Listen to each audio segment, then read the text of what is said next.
Jumpa lagi Jaga TV. Ya, Advan Tab VX ini punya potensi untuk jadi salah satu tablet terbaik di tahun 2021.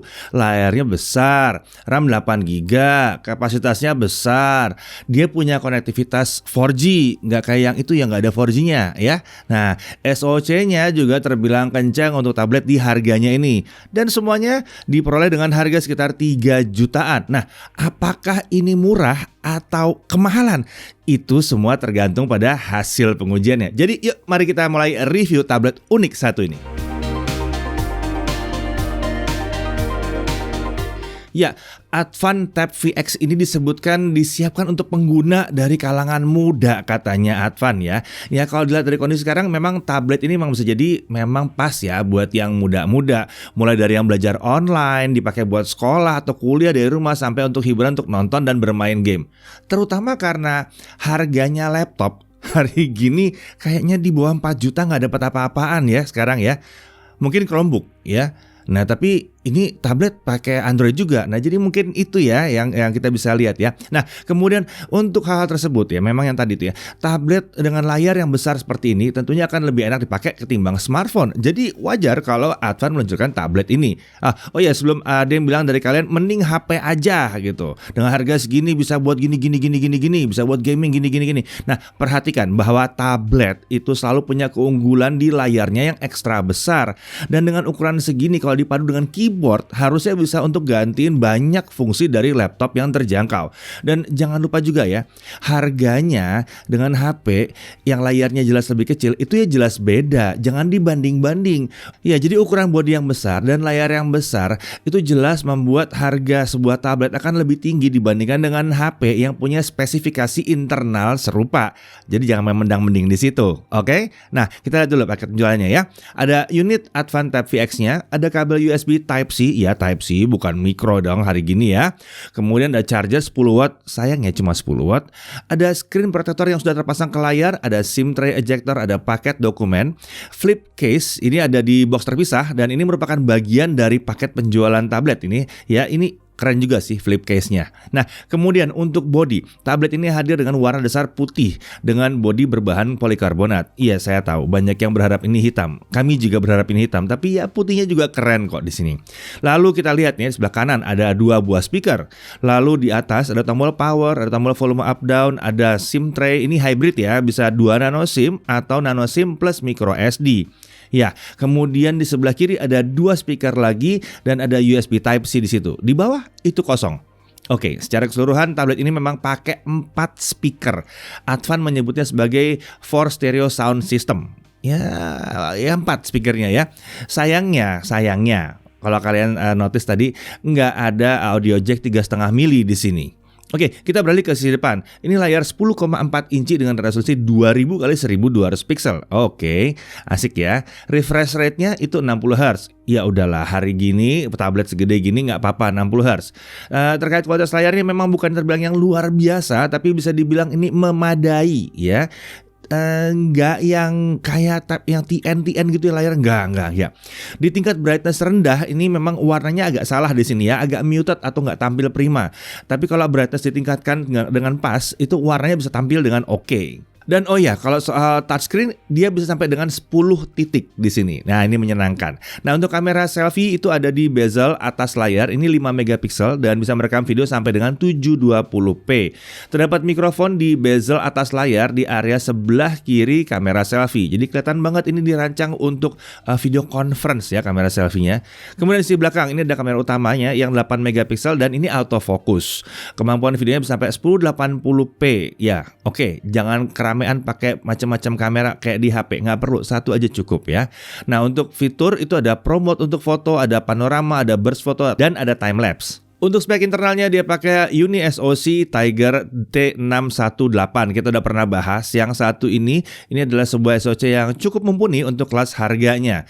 Untuk RAM 8GB, storage 128GB. Dan dia kan tadi mendukung penggunaan micro SD untuk storage ekstra ya. Itu bisa sampai 2 tera katanya. Boleh juga tuh ya. Oke, baterai itu adalah 6200 mAh dan dia sudah langsung menggunakan Android 11. Dan UI yang digunakan adalah Android versi polos atau atau vanilla, terasa ringan banget dengan tampilan yang, nah ini tampilannya memang sederhana banget. Silahkan kalian cari cara untuk mengganti-ganti ya, kalau kalian memang nggak suka dengan yang terlalu polos gini. Karena memang kalau kita lihat optimalisasi UI-nya untuk penggunaan tablet terasa agak sedikit kurang ya. Ada aplikasi bawaan yang hanya bisa tampil dalam posisi vertikal atau berdiri aja, bukan horizontal gitu. Jadi sepertinya di horizontal dia masih kurang begitu optimize dari sisi tampilannya. Untuk sensor ada accelerometer, ada light sensor, dan tapi sayangnya beda sama Advan GX tidak ada gyro di sini. Aduh, seandainya ada gyro. Untuk konektivitas, dia udah 4G LTE dan dia sudah Wi-Fi 5, Wi-Fi 5. Mantap ini AC ya. Bluetooth-nya juga sudah versi 5. Lagi-lagi keren. Biasanya kan yang kalau murah-murah itu versi 4 gitu. Enggak nih, versi 5. Oke, sekarang mari kita masuk ke pengujian benchmark sintetis dari tablet ini. Kita bisa lihat benchmarknya untuk Antutu itu Antutu 8 hampir mencapai 200.000, belum nyampe, dikit lagi. Lalu Antutu 9, ya kalau kita rata-rata dengan kondisi terkoneksi ke Wi-Fi itu sekitar 232 ribuan skornya ya. Ini lumayan oke. Geekbench 5, single core 387 dengan multicore di 1355. Lalu 3D Mark Slingshot Extreme itu grafik skornya ada di 1304. Ya. Lalu untuk 3D Mark Wildlife Stress Test base score-nya ada di 729 dengan lowest score di 725, berarti konsistensinya adalah 99,5. Ini berarti konsisten, nggak ada ngedrop, nggak ada throttling turun ya. GFX Bench T-Rex offscreen 1080p ada di 44 fps. Oke, lumayan. Lalu untuk Manhattan 3.1 offscreen dia memang masih di 16 fps. Jadi ini menunjukkan bahwa dia punya performance, tapi memang bukan level kelas atas banget. Oke, kita langsung lihat ke game aja. PUBG Mobile setting terbuka itu memang hanya smooth ultra sayangnya ya. Jadi frame rate-nya mentok di 40 fps. Dan kalau kita coba dengan performance kayak tadi ya, keentengan, 40 fps itu keentengan, dapat terus tentunya ya.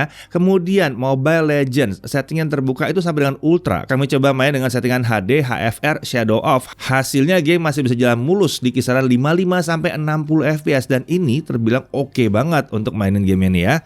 Nah, mantep kalau main yang satu ini. Kemudian Minecraft kita coba di render distance 8 chunk, frame rate-nya dari kisaran 58 sampai 60 fps. Kalau kita naikin ke 12 chunk, jadi agak kurang stabil di 35 sampai 50 fps. Jadi agak sedikit kurang mulus, tapi ya udahlah lumayan oke lah ini ya.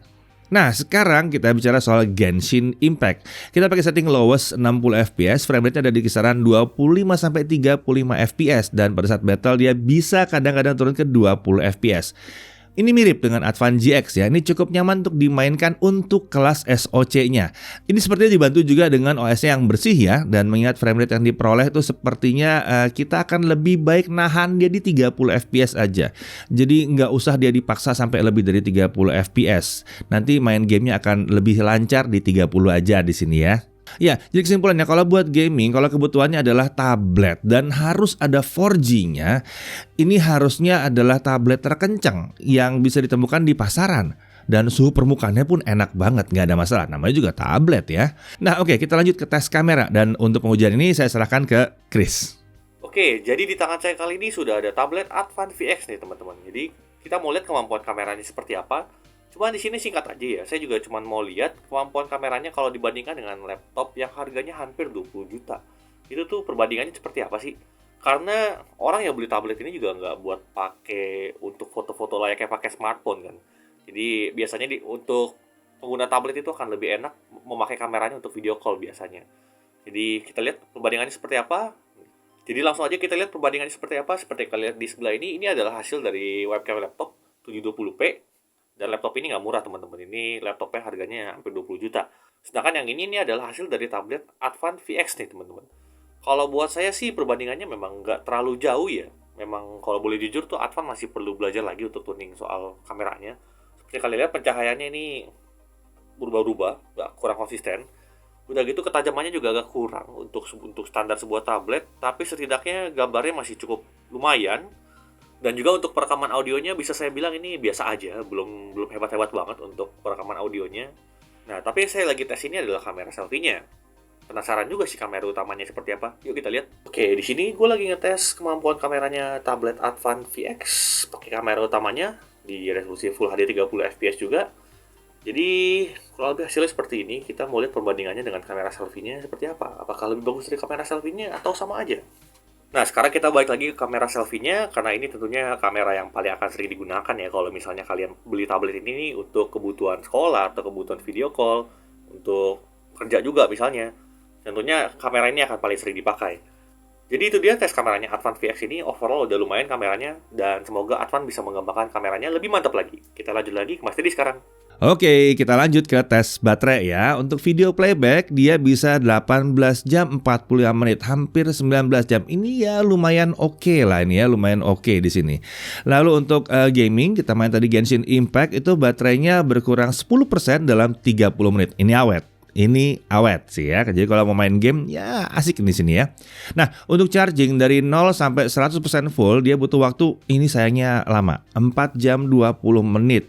Ini bukan hasil yang bisa dibilang oke dan cepat ya. Jadi kayaknya memang enaknya kalian ngecas tuh sambil tidur aja. Nah, kalau dia nanya speakernya gimana soal speaker nih. Speaker 4 biji ini sebenarnya udah cukup lantang ya, tapi di volume tertinggi suaranya kurang kejaga sayangnya ya. Jadi jangan dibandingkan dengan yang kelas-kelas 5 juta ke atas ya, jangan. Ini ya ada banyak aja speakernya. Nah, untuk Netflix gimana? Sayangnya dia baru support Widevine L3 aja, cuman bisa stream di resolusi SD aja. Kalau mau lebih tinggi kualitasnya kayaknya mendingan download dulu konten videonya baru ditonton. Lalu kemudian untuk YouTube dia mendukung playback sampai dengan resolusi 1080p 60 fps ya. Untuk WiFi sharing ada yang nanya, sayangnya belum bisa ya. Hotspotnya hanya bisa digunakan untuk bagi koneksi internet seluler aja. Jadi kalau dari 4G bisa di-share, kalau dari WiFi dia nggak bisa share lagi. Untuk harga resmi dari tablet ini adalah di kisaran 3,699 ya di toko online resminya. Tapi kita sering lihat dia dipotong harganya sekitar 3,499 ya. Ya jadi ya kalian cek lah harganya yang mana yang paling menarik buat kalian. Ingat aja patokannya dia bisa 3,5 juta kok. Oke, untuk hal yang perlu diperhatikan, yang pertama, chargingnya ini terbilang lamban ya, 4 jaman ini terbilang lamban. Tapi wajar sebetulnya melihat chargernya 10 watt dengan baterai kapasitas yang 6000-an. Kemudian dia tidak punya gyro. Jadi kalau ada yang lihat, wah Advan GX punya gyro, kalau pakai ini gimana? Ya nggak bisa. Yang ini nggak bisa gyro ya. Lalu dia tidak punya jack audio 3,5 mm. Sayangnya, ada sedikit pengharapan di harga sini masih ada audio jack 3,5 mm ya. Karena nggak semua orang bisa langsung beli TWS. Kemudian sensor itu juga terbatas banget. Optimisasi UI-nya di mode horizontal atau melebar itu juga masih belum mantep di sini. Walaupun UI-nya memang ringan sekali. Nah, dari sisi kelebihan layarnya ini besar dan kualitasnya untuk harganya ini terbilang cukup baik sebetulnya untuk harganya dan fiturnya ya. Lalu RAM-nya itu juga besar, 8 GB, storage juga gede sebetulnya untuk tablet di kelas harga segini. Lalu udah ada case dalam paket penjualan. Bezelnya juga nggak terlalu tebal. Ini keren nih bezelnya, kelihatan kekinian nih ya. Seandainya hitam lebih asik lagi mungkin ya. Lalu daya tahan baterainya terbilang oke lah untuk layar segede gini. Speakernya ini mungkin bukan yang terbaik untuk speaker tablet, tapi balik lagi ingat harganya dan ingat dia punya LTE. Nah, kalau lihat dari situ sebetulnya ini adalah speaker yang cukup oke ya, cukup oke di sini. Lalu mendukung koneksi seluler 4G dual SIM. Jadi kita tidak tergantung dengan adanya WiFi aja ya. Dari konektivitasnya udah cukup modern, WiFi 5, Bluetooth 5, asik. Ini modern ya. Tersedia kamera selfie di posisi yang pas, jadi buat dipakai untuk video call, conference itu cocok gitu. Pas banget posnya. Emang harusnya tengah gini, jangan harus vertikal gitu di horizontal tengahnya. UI-nya ringan dan sederhana banget, nggak ada bloatware yang ganggu, bahkan nggak ngabisin space di awal kita pertama kali hidupkan. Ya, Advan VX ini performanya termasuk untuk gaming ya, tergolong yang terbaik untuk kelas tablet 3 jutaan yang punya konektivitas 4G. Kalau dipadu dengan keyboard, tablet ini bisa jadi sarana belajar online yang sangat baik, apalagi kameranya tergolong baik kalau dibandingkan dengan laptop. Nah, seharusnya tablet ini juga sudah cukup untuk menggunakan sehari-hari, bahkan ini lebih nyaman dibandingkan pakai tablet lain yang di harganya yang sekelas ya, di harga sekelas. Jangan banding sama yang harga di atas, sama yang sekelas dan yang bisa 4G ya. Nah, sepertinya memang sama seperti Advan GX, ini semua disebabkan penggunaan Uni SoC T618 dan OS yang bersih. Oke, Advan dipertahankan mempertahankan yang ini ya. Nah, ya saya tahu akan ada yang bilang seandainya pakai WiFi harusnya bisa lebih murah nih. Kalau dari kami sih bilang seandainya dia pakai WiFi, speakernya 2 aja, lalu dia punya jack 3,5 mili sama gyro, indah kali itu ya. Mungkin bisa lebih murah dan lebih lengkap dan sesuai dengan kebutuhan di kelas harga segini. Mungkin bisa 2 jutaan, 2,9, 2,7, 2,5 mungkin, baru mungkin doang.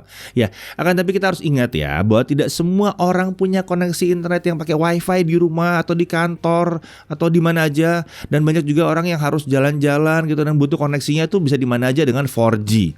Jadi tablet ini untuk kalian yang emang butuh seperti itu ya, yang butuh 4G-nya harus ada. Jadi ya sebetulnya dari situ kita paham juga kenapa Advan memilih ada 4G-nya di sini. Oke, pada akhirnya saya bisa bilang bahwa ini adalah salah satu tablet murah terbaik yang bisa dipilih tahun ini, terutama kalau kalian butuh konektivitas 4G. Saya Didi Irfan, Jakarta TV.